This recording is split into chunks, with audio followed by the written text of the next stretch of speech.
Ici, la voix de l'Amérique.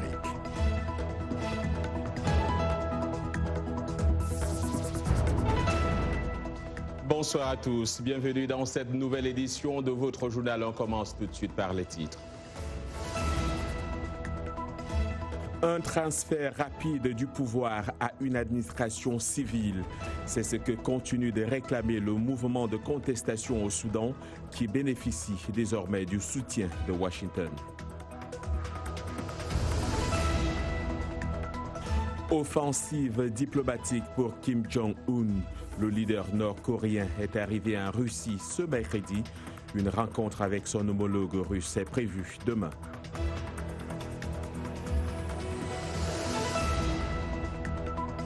Doit-on destituer le président américain après la publication du rapport Mueller? Cette question divise le camp démocrate ici aux États-Unis et le processus, nous le verrons, peut être très long.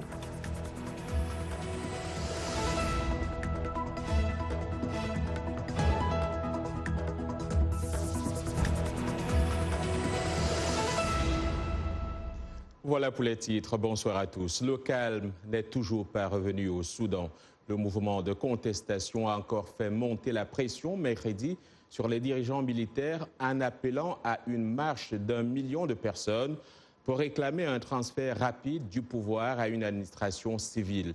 Les manifestants bénéficient désormais de soutiens internationaux, notamment de Washington. Les précisions avec Irénée Herman-Ombo. Malgré l'appel lancé mardi par des dirigeants africains réunis au Caire, demandant d'accorder davantage de temps aux parties soudanaises pour parvenir à une transition pacifique et démocratique, Khartoum est toujours sous tension. La rue ne semble pas apprécier l'idée d'un délai de 3 mois pour la transition, un délai plus long que les 15 jours accordés récemment par l'Union africaine aux militaires pour céder le pouvoir. Les manifestants exigent le départ sans condition du conseil militaire et brandissent la menace d'une grève générale. Le discours sur l'escalade est lié au refus du conseil militaire de répondre aux revendications de l'Alliance pour la liberté et le changement. Nous ne cherchons pas l'escalade, nous ne cherchons pas à affronter le conseil militaire. Nous essayons de trouver une solution, mais l'impasse vient du conseil militaire. Les juges soudanais se joindront jeudi pour la première fois aux manifestations, a indiqué ce mercredi une de leurs associations professionnelles. Le mouvement de contestation a reçu le soutien de Washington qui dit appuyer la demande légitime d'un gouvernement dirigé par des civils alors que les dirigeants militaires à Khartoum ont jusqu'ici résisté aux appels pour un transfert immédiat du pouvoir. Pendant ce temps, en Algérie, la vague d'arrestations se poursuit.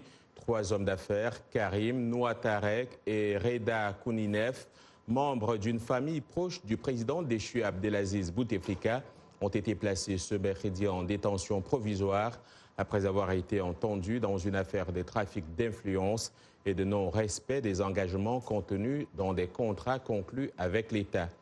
Par ailleurs, toujours en Algérie, on a appris ce mercredi la mort d'Abbassi Madani, chef historique du FIS, le Front islamique du Salut, parti islamiste d'opposition, dissous en 1992. Abbassi Madani est décédé ce mercredi au Qatar où il vivait en exil depuis 2003.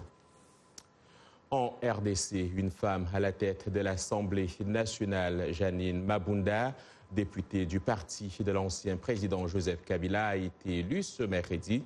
Une élection boycottée par l'opposition.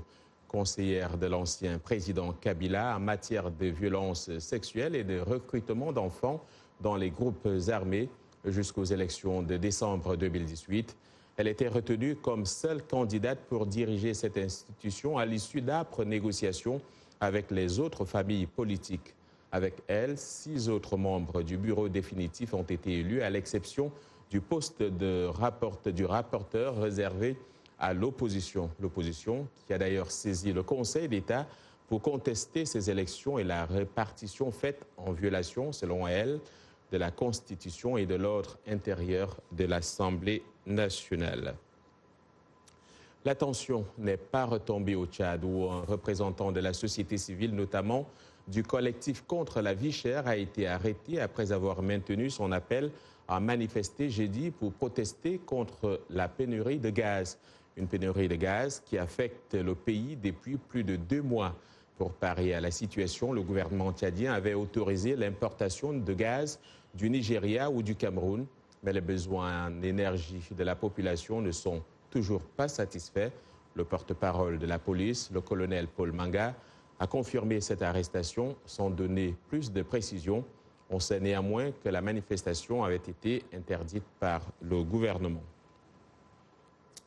Offensive diplomatique pour Kim Jong-un, le leader nord-coréen est arrivé ce mercredi à Vladivostok, en Extrême-Orient russe, pour son premier sommet avec Vladimir Poutine.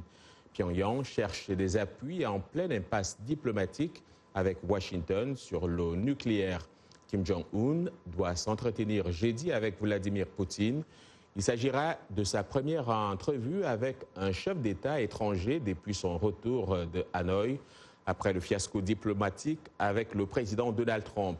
Dans ses propos à la télévision russe, M. Kim a assuré vouloir évoquer de manière concrète le règlement de la situation sécuritaire dans la péninsule coréenne. Le leader nord-coréen dit espérer que cette visite sera couronnée de succès. Pour décortiquer cette actualité, accueillons Marianne Perrondoise, chercheure à l'Institut d'études stratégiques de l'école militaire. Elle nous rejoint de Paris par téléphone. Bonsoir madame et merci d'être avec nous.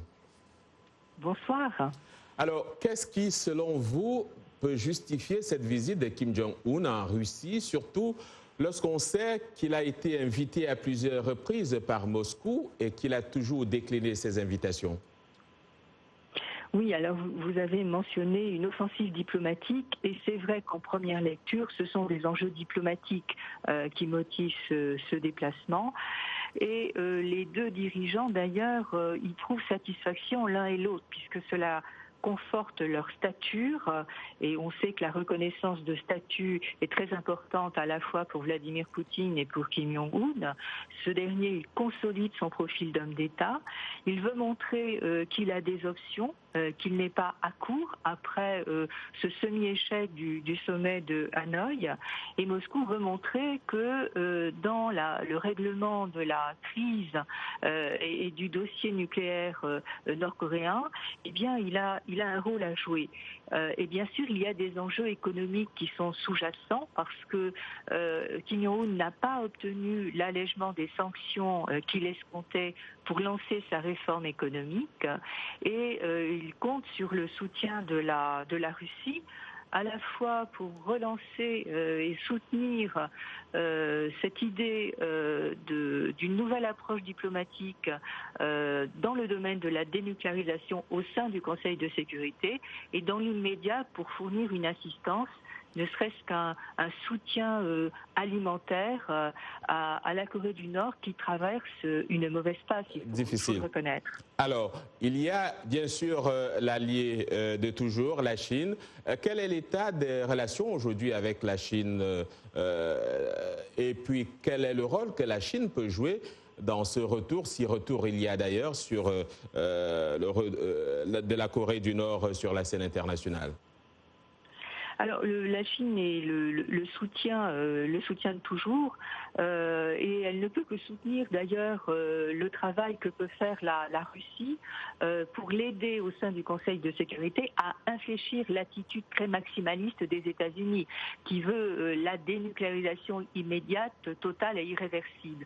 Or la Chine comme la Russie prône une approche diplomatique par séquence, c'est-à-dire pour créer de la sécurité en créant des petits pas où chacun fait un geste, ce qui permettrait sans doute à la Corée du Nord d'étaler les discussions sur le long terme, donc de gagner du temps, et en bénéficiant du soutien finalement de la Chine et de la Russie face aux États-Unis, de permettre peut-être un allègement des sanctions ou en tout cas une reprise de certaines activités économiques ou commerciales qui sont de toute façon déjà existantes entre la Russie et la Chine, dont on sait qu'ils respectent plus ou moins l'embargo et certaines sanctions. Alors, cette visite en Russie ne fait pas oublier le fiasco, on va dire, de Hanoï.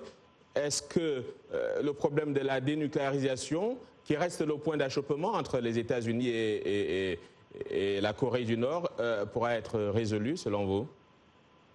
Non, ce problème de la dénucléarisation, on le sait, sera très difficile à obtenir. Il y a un manque de confiance qui demeure et qui est très présent dans l'esprit des Nord-Coréens, qui ne vont pas abandonner sans de très fortes garanties et certainement pas de but en blanc leur armement nucléaire qui constitue leur garantie de sécurité et la survie du régime en termes de politique intérieure.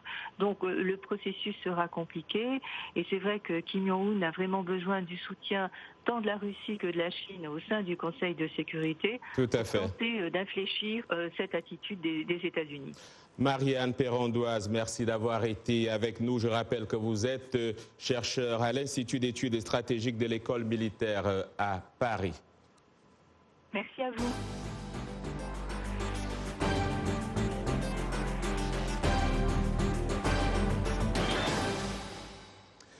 L'intensification des sanctions américaines contre le pétrole iranien ne restera pas sans réponse. Nous exporterons notre pétrole autant que nécessaire et autant que nous le voudrons. C'est ce que déclare ce mercredi l'ayatollah Ali Khamenei, guide suprême iranien. La politique de pression maximale des États-Unis contre l'Iran a franchi un nouveau seuil lundi quand Washington a annoncé la suppression dès le 2 mai des dérogations qui permettaient encore à 8 pays d'importer du brut iranien sans tomber sous le coup des sanctions américaines. Après la publication la semaine dernière d'une version expurgée du rapport Mueller, certaines personnalités de l'opposition démocrate, dont quelques candidats à la présidence, ont lancé des appels en faveur de la destitution du président Donald Trump.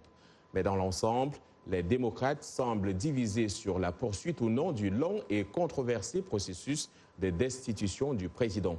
Plus de détails avec Jim Malone, correspondante nationale de VOA. Le récit est d'Arzuma Compaoré. La sénatrice et candidate démocrate à la présidence, Elizabeth Warren, fait partie de ceux qui plaident pour la destitution du président Trump.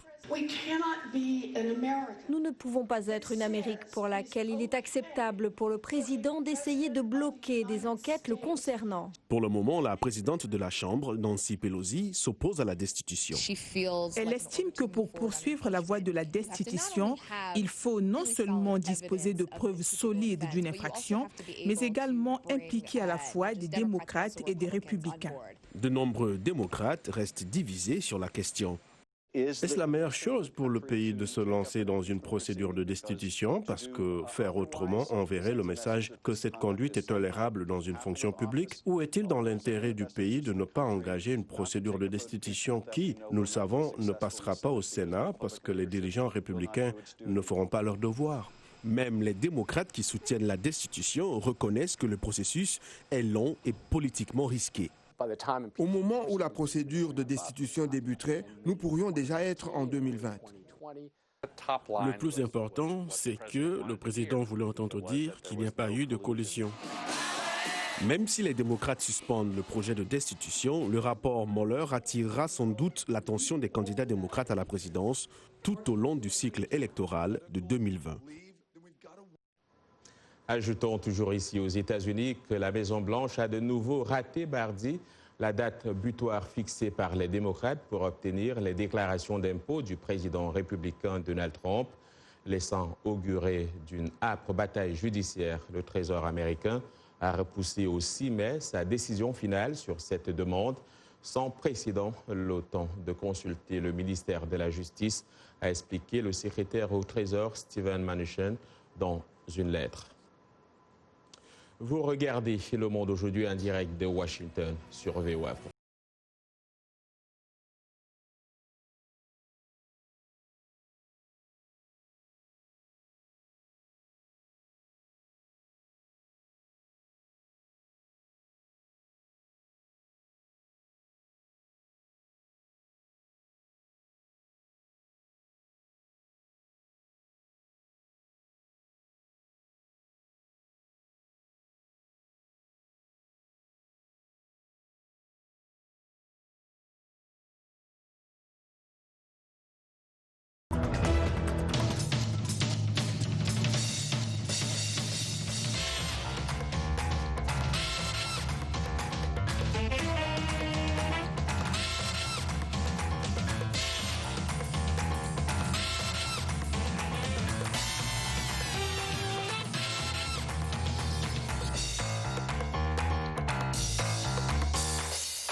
Le Monde aujourd'hui sur VOA Afrique, les titres de cette seconde partie de votre journal.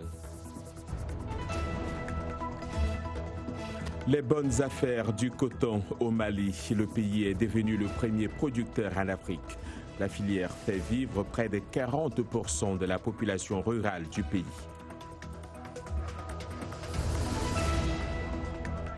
Dans ce journal, nous parlerons également du trafic d'or. L'Afrique perd des milliards de dollars chaque année du fait de la contrebande.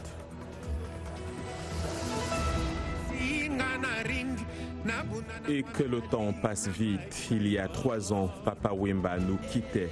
L'icône de la rumba congolaise a laissé un riche héritage musical. Évocation dans ce journal.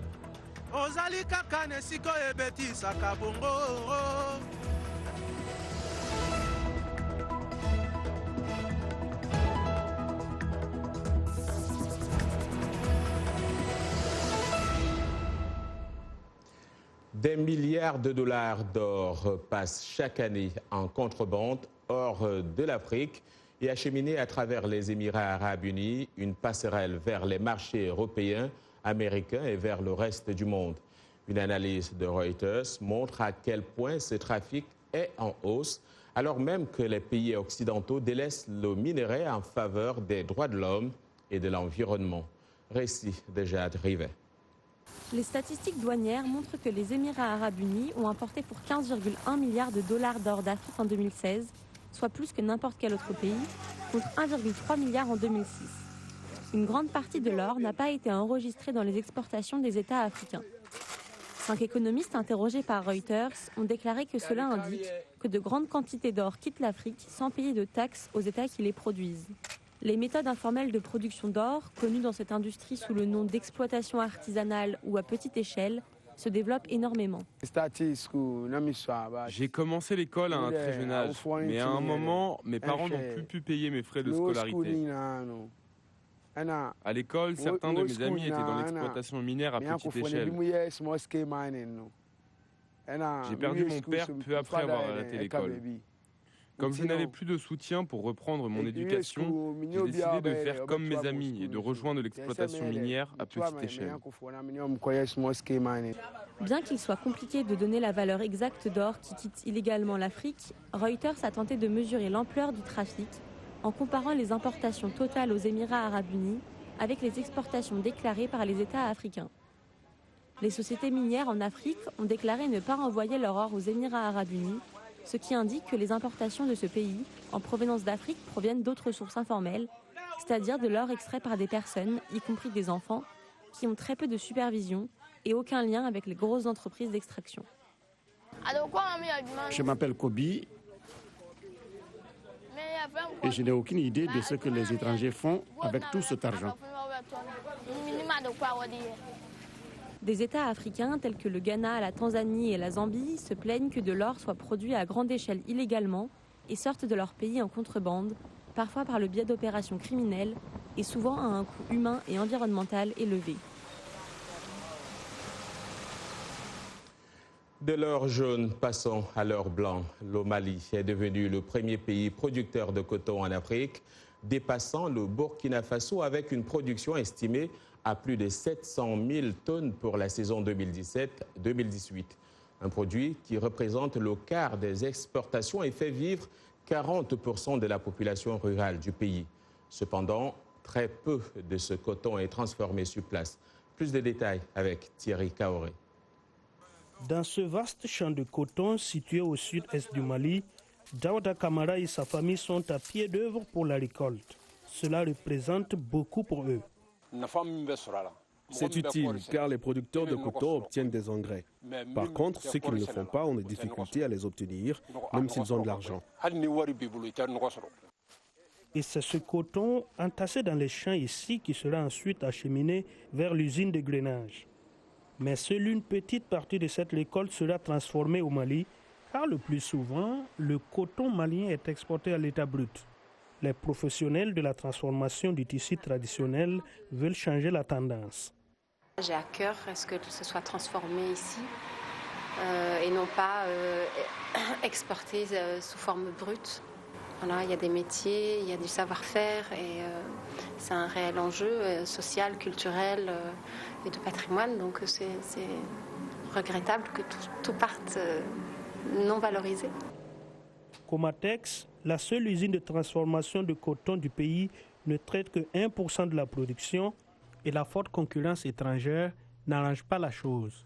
Apparemment, on pense que c'est un grand marché textile, mais le marché là est inondé, je vais dire, par les produits textiles d'importation qui sont moins chers.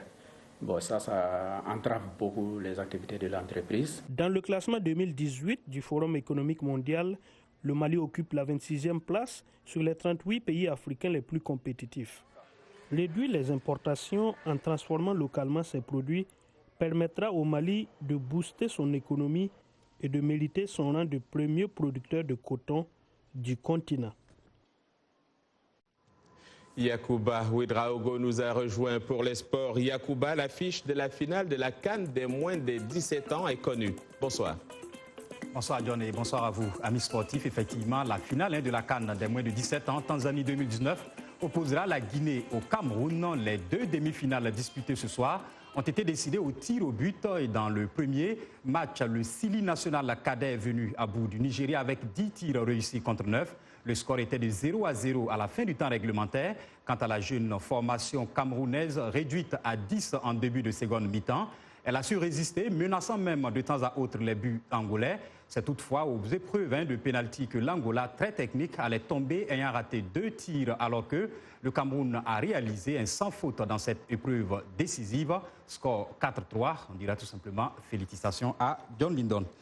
Et puis, 80 candidats pour le poste de sélectionneur. La Fédération gabonaise de football a annoncé avoir reçu 82 dossiers pour le poste d'entraîneur des Panthères, 14 Africains, dont 4 Gabonais, 62 Européens, 5 Sud-Américains et un Américain sont en liste pour prendre en charge les Panthères. Les noms des Français Patrice Carteron, Didier Six et Jean-Guy Walem sont notamment cités. Parmi les postulants locaux, on peut citer un Thierry Mouyouma pour le poste de directeur technique national. 19 candidatures, 10 Africains dont 8 Gabonais et 9 Européens ont été reçus. L'appel à candidature a expiré lundi. Le Gabon espère annoncer le nom du nouveau sélectionneur qui remplacera Daniel Cousin d'ici la fin du mois de mai.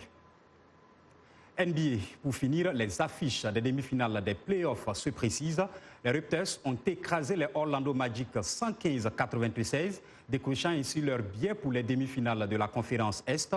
Ils affronteront les Philadelphia Sixers du Camerounais Joel Embiid, vainqueur de Brooklyn en demi. Toujours à l'Est, les Milwaukee Bucks disputeront face à Boston les demi-finales des playoffs pour la première fois depuis 18 ans. Après la victoire des Celtics face aux Detroit Pistons 127-104 à l'Ouest, grâce à un incroyable panier à 3 points marqués à la toute dernière seconde, Damien Lillard a qualifié sa franchise de Portland pour les demi. De leur côté, les Utah Jazz se sont relancés en dominant Houston Rockets 107-91. À demain. Merci Yacouba Ouedraogo et bravo à tous les gagnants. Ce 24 avril 2019 marque les 3 ans du décès de l'artiste congolais Papa Wemba. Mort sur scène à Abidjan, l'icône de la rumba congolaise a laissé un riche héritage musical à ses compatriotes. Il s'est immortalisé à travers des chansons qui restent une référence. Des Quinois, fans de Papa Wemba, évoquent ici sa mémoire, élément recueilli à Kinshasa par Patrick Abega. Ce que je regarde pour Papa Wemba, c'est concerne sa musique. La musique de Papa Wemba éduquait nous les jeunes d'abord. Nous les jeunes, quand Papa Wemba chantait, il nous conseillait à travers sa musique. Tu sais, Papa Wemba honorait souvent les femmes. Il a chanté une chanson, il honorait au moins sa femme Amazon. Ma rosa, mama yabana, Ça nous manque vraiment beaucoup comme un grand chanteur comme Papa Wemba. Dans son voix-là que nous écoutons de temps en temps à la maison. Quand tu réveilles, tu vas voir toujours de Papa Wemba, Papa Wemba. Maintenant, il nous a quittés vraiment, ça nous fait vraiment beaucoup de mal. Pusalo lendo mama, na pusalo fundu ela kanala kisate na lulio na bombi angona kacha motema somo olele nganazangi shungwe, olele nganazangi papa. J'aimais beaucoup Papa Wemba parce qu'il était modèle. Bon, c'est lui qui m'avait encouragé aussi. Bon, si j'ai vécu le pays différent, c'est grâce à Papa Wemba. Ozali kaka na motema, ozali kaka nesiko ebeti sakabongo. La vie ezali libonza, tika kolela lela lelaka. Talanga yoyo moto na lingaka yo na ye. Papa Wemba, il était icône de la musique congolaise. Aujourd'hui, quand on voit des sapeurs congolais, parce que Papa Wemba n'est pas mort. Mbelena komana ba plateau ngai fourme pito mwela. Ce que moi je connais c'est ça.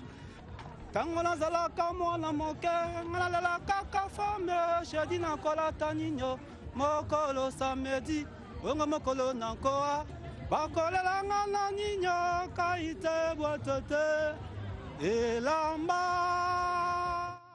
Mbelena komana ba plateau ngai fourme Mwela, kaba mambila mbila, wakafwa nandenga kolote, mululungonda, depas kondinga, les gentlemen.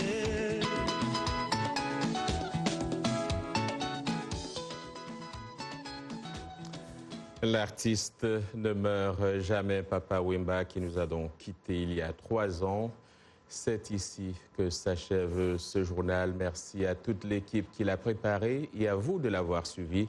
Demain est un autre jour. D'ici là, excellente soirée à toutes et à tous.